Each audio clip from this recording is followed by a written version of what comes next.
Hi అండి, అందరికీ నమస్కారం. నా వంట మీ ఇంట ఛానల్కి స్వాగతం. మిర్చి బజ్జీ ఎలా చేసుకోవాలో చూద్దామండి.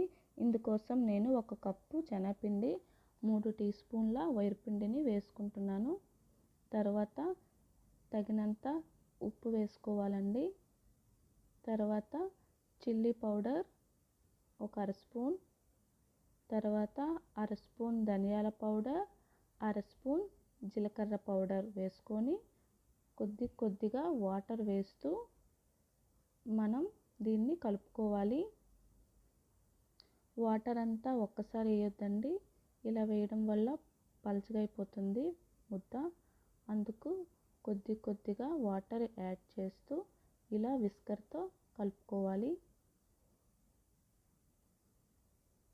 విస్కర్ మీ దగ్గర ఉంటే విస్కర్తోనే కలుపుకోండి, చాలా బాగుంటుంది, పఫీగా వస్తున్నాయి అన్నమాట బజ్జీలు.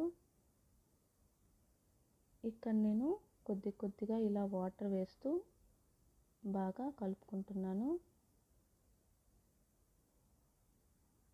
వీడియోలో చూపించినట్టు ఇలా ముద్దని కలుపుకోవాలండి.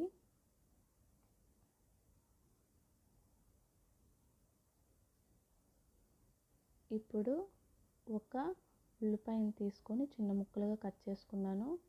ఇందులోకి అర స్పూన్ ఉప్పు, అర స్పూన్ కారం, అర స్పూన్ చాట్ మసాలా వేసి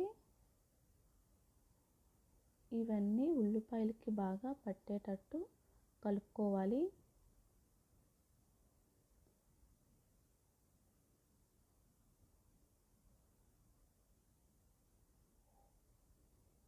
ఇప్పుడు పెద్ద సైజు మిరపకాయని తీసుకుంటున్నానండి.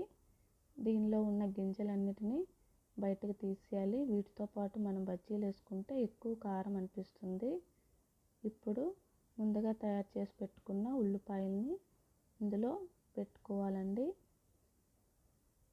ఇలాగా అన్ని బజ్జీలకు కూడా మనం అన్ని మిరపకాయలకు కూడా పెట్టుకోవాలి. ఇప్పుడు ముందుగా తయారు చేసిన శనగపిండి ముద్దలోకి ఈ మిరపకాయను ముంచి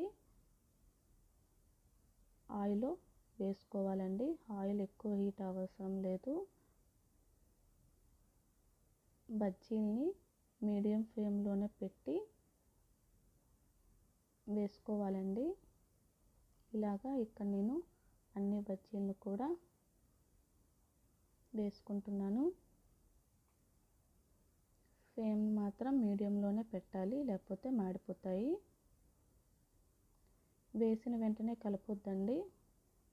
ఒక 2 మినిట్స్ తర్వాత వాటిని ఇలా టర్న్ చేసుకోవాలండి.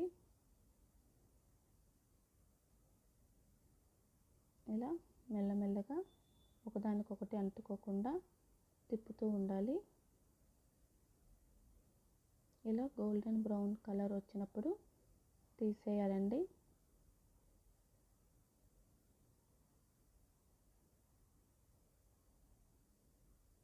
అంతేనండి, మిర్చి బజ్జీ ఈజీగా తయారైపోయింది.